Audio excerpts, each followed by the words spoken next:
totes i a tots per ser aquí. Anar a parlar de la mare del Carme, davant del pare Juli, que és un expert. Carme i tu que vingut després. Davant de la regidora, davant de la comunitat dels catòlics, davant del David Siscar, que ha treballat a veure el missatge d'una memòria, el programa de Ràdio Estel, per invidents. Davant de vosaltres, que sabeu moltes més coses, jo us explicaré el que sé del Mare del Carme aquí a Badalona, i en algun moment m'escaparé a Tarragona i a Barcelona. Crec que hem d'acabar els quarts perquè hi ha uns quants sentits, per tant no serà gaire llarg.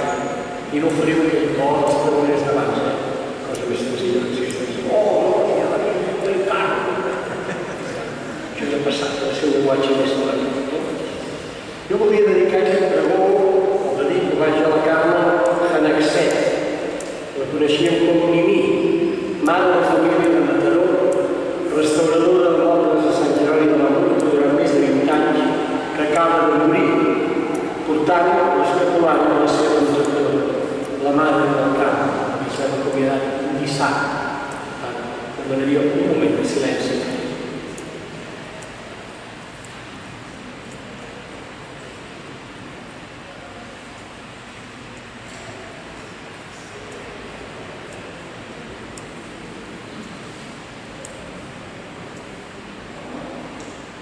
La devoció a la Mare del Carme a Badalona ve de lluny i és molt apel·lada. Al segle XVII sabem que els monjos jerònims del monestir de Sant Jeroni de la Murta tenien a la seva biblioteca ja 25 exemplars de Ofrecimiento y Avisos a Nuestra Madre Santa Teresa de Jesús y Cautelas de Nuestro Padre San Juan de la Cruz. Segle XVII. Teresa XVI, no? Sant Joan? Per tant, 17, molt aviat. Pel nombre de components de la comunitat podem pensar, si n'hi havia 25, que n'hi havia un per cada monjo, perquè eren això, 25 de monjos. La comunitat de Pare Tomàs, 25 de monjos. Els monjos alimentaven la seva espiritualitat amb aquests grans místics que seguien les passes lluminoses del seu pare religiós Sant Jeroni, les epístoles del qual havien impactat la sang. Això no us explicaré el pare Juli. Un fet rellevant que vincula la comunitat jerònima de la Santa Doctora de l'Església és la visió que va tenir Fra Miquel de Granollers, un monjo de Sant Jeroni de la Murta que havia professat el monestir a principis del segle XVII durant el priorat de Fra Narcís Vergés de Sant Feliu de Guíxols. Es veu que aquest Fra Miquel era un home culte, bon músic, que tocava el baixó i el fagot, i era molt devot de Maria, que anomenava mare, i de Santa Anna, a qui deia afectuosament àvia. Dir-li mare Maria si bona mare, dir-li àvia a Santa Anna és interessant, no ho fem gaire, però està bé l'àvia, encara que no sabíssim si es diu Anna o no, però segur que tenia mare i pare, Santa Anna és el que tradicionalment s'ha posat, doncs, el relleu que era l'àvia de Jesús, i per tant l'àvia dels cristians. Era també aquest monjo, Fra Miquel, un gran asceta que solia pujar a peu una creu pesada i coronat d'espines fins al mite de Sant Onofre, a la serralada, on pregava llargament. Imagineu-vos. Va ser infermer de la comunitat durant 23 anys i va ser també qui va organitzar la farmàcia del monestir. Però la farmàcia, cada dia és el lloc de conferències de la farmàcia. I que es fan les conferències als professors. Perquè us heu fixat que la gent de la farmàcia fa consultes molt consultant. I a darrere de la farmàcia hi havia la rebotica. La rebotica era molt important on es pastava la cultura. De manera que Dante, el poeta, el gran poeta, i el poeta per antonomàsia, no era membre del gremi de poetes, que no existia, sinó membre del gremi de metges i apotecaris farmacèutics, perquè la farmàcia no es pastava la cultura. Per tant, aquest devia ser un home culte. Però a més era un místic, Fra Miquel de Granollers, que se arrobaba y quedaba en éxtasis por muchos pasos passava quan tocava el baixó o el fagot o les solemnitats fins al punt que era impossible rebassar l'instrument de les mans.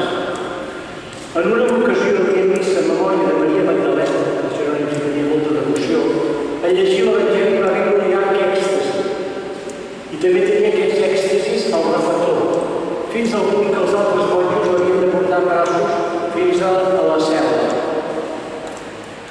Però malgrat tot dubtava. La gent es pensa que els místics ho tenen tot tan clars. Dubtava. I el cronista de l'ordre, Juan Núñez, explica sobre Fra Miquel que en una ocasió, dudando sobre los escritos de la iluminada doctora y madre Santa Teresa de Jesús, se fue a la capilla que llaman el Santo Cristo, pasóse en oración fervorosa, pidiendo a la Madre Soberana consuelo de afligidos, le declarase la verdad. Es decir, dubtava, se'n va al capell del Sant Crist i li va demanar a Maria consol als afligits, que li declarés la veritat. Eren autèntics o no els escrits de Santa Teresa. Aparecióse de nuevo María Santísima, de suposar que la carne és la mateixa, Mare de Déu. Y arrodillada a sus pies la Santa Madre Teresa de Jesús, reprendióle, la regañó, la justísima reina de los cielos su incredulidad y con esto quedó pacífico y tranquilo su espíritu. O sigui, que la Mare de Déu i Santa Teresa es van aparèixer amb un monjo místic que dubtava. Això és important, no? La Mare de Déu del Carme és la mateixa que la Mare de la Mercè de Montserrat, us ho digui, no és la mateixa. Però això el senyor Casals, el seu sigui, no ho sabia. Quan van anar a presentar la Copa a Montserrat, o a Barça, va fer un discurs d'aquells que deia senyor de Montserrat, els nostres fills, després d'aquests partits, lluitar, us presentem aquesta Copa que ahir van presentar la vostra germana, la Mare de la Mercè. Com es va quedar de pedra, els monjos van dir tot és la mateixa. Saltem al segle XIX on trobem un personatge enigmàtic i geniut, Joan Serra, també conegut pel nom de guerra, la Pera, que d'aquí ve quan algú diem aquest és la Pera. Ho heu sentit, És la Pera, ve d'aquí, suposo. Un badolent català que era baroner de Remota la Verge del Carme, que fou mort i és quarterat de Trossos Avalls l'any 1815, a la cruïlla dels carrers de la Carnisseria, dels Jueus i de Sant Antoni i Sant Simó, acusat de crims comesos a diversos pobles i camins del Camp de Tarragona. Així que estigaven encara al 1815, no l'edat mitjana, només. El 1815 encara es quarterava la gent. És fàcil de dir, però és correcte.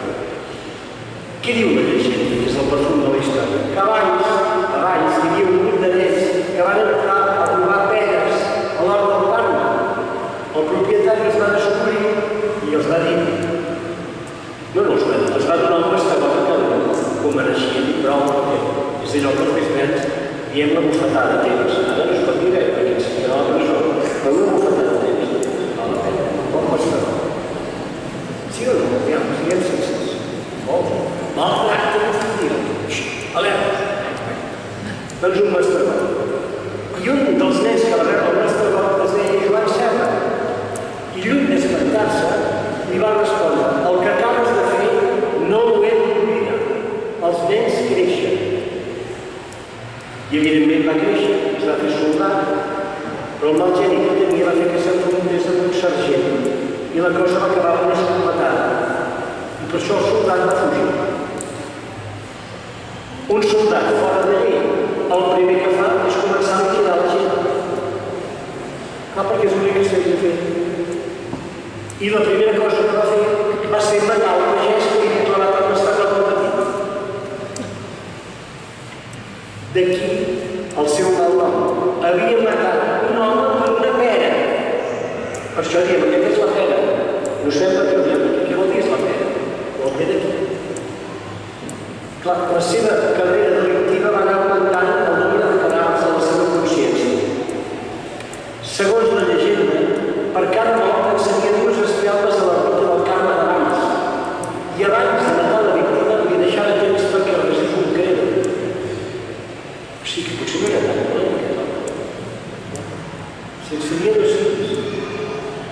deixava que la víctima passés al credo, és que també hi creia. O no? Perquè un altre va fer la seva feina i acaba dient. I que això no veia el mal que ara s'apareixen com a recerca. Va ser detingut quan estava a casa de la seva companya al Mas de Simó. Traslladat a Valls va ser jutjat, condemnat i esquarterat a presó. Però segueix dient la llegenda que abans de morir va demanar que li encenguessin 2 ciris a l'ermita del Carme. Maria, la seva companya, va fugir i va morir poc després. Ningú va complir la seva darrera voluntat. I aquell Joan Serra, la pena, va ser immortalitzat per la cançó de Lluís Llach, el Bandolí. Us la recordeu, no?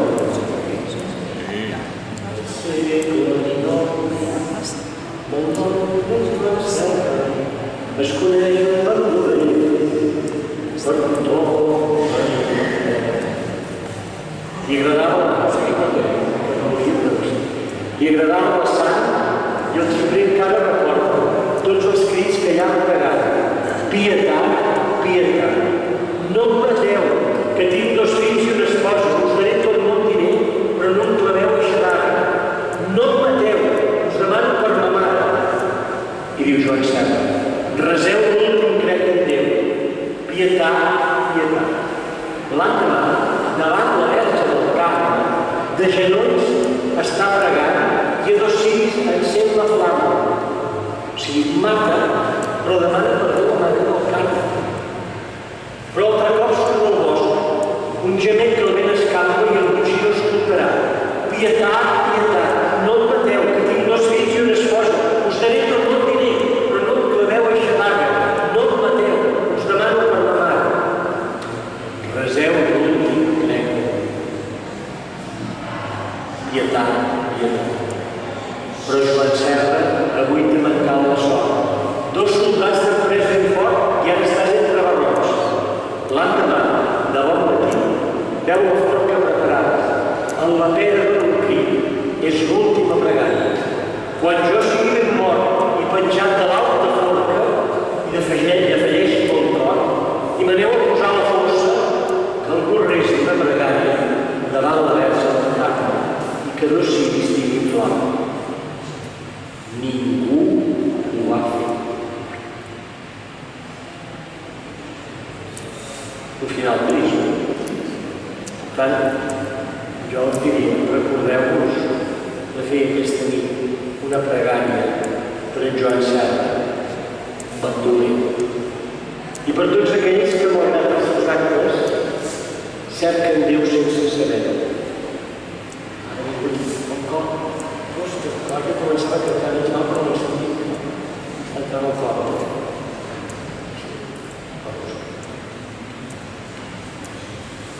Saltem al juny de 1926.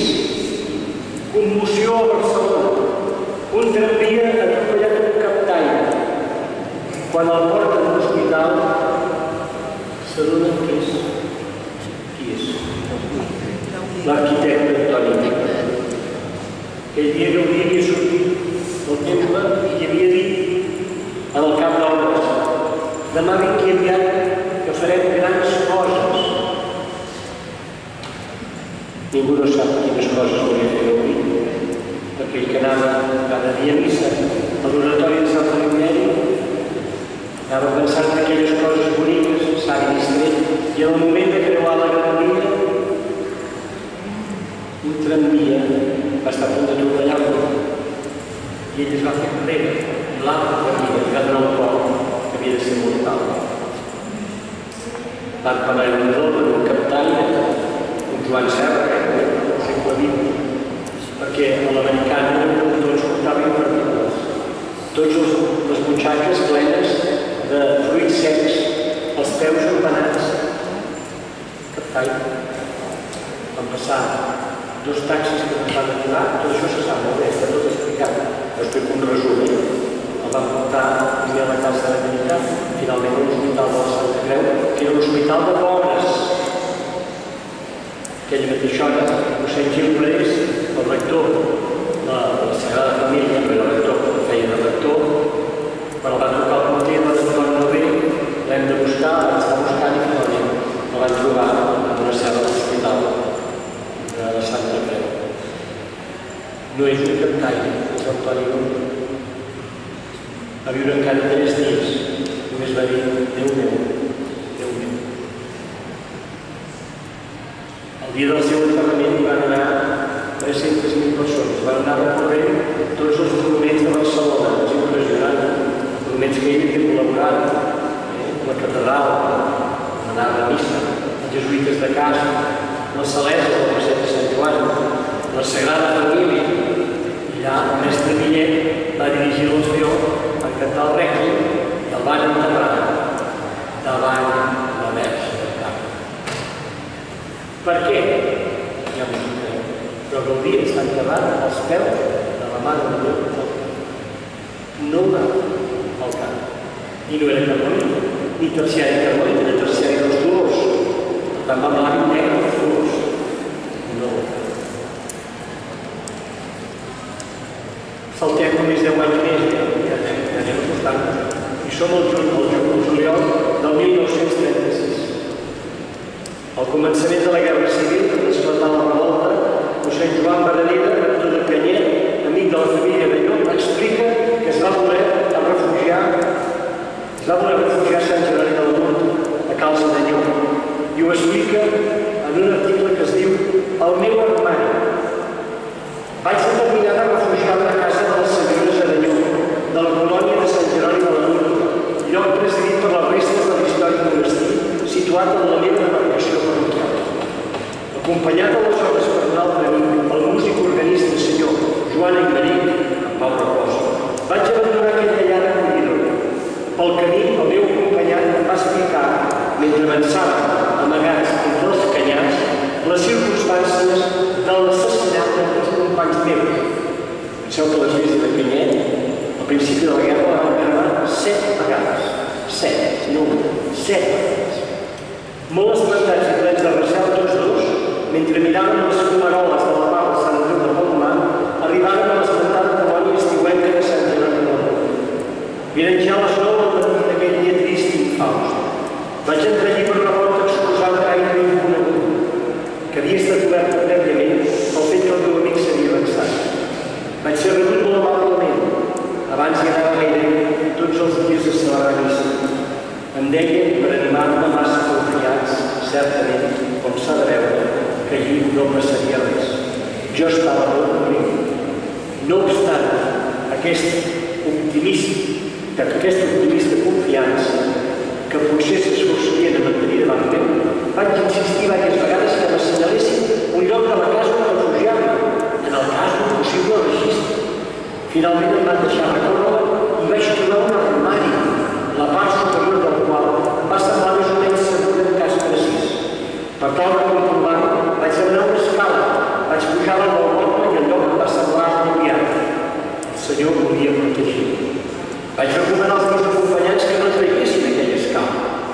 Vam dinar amb no gaire gana i al final de l'ala vaig demanar un llit per descansar, perquè em sentia amb l'ànima de tot.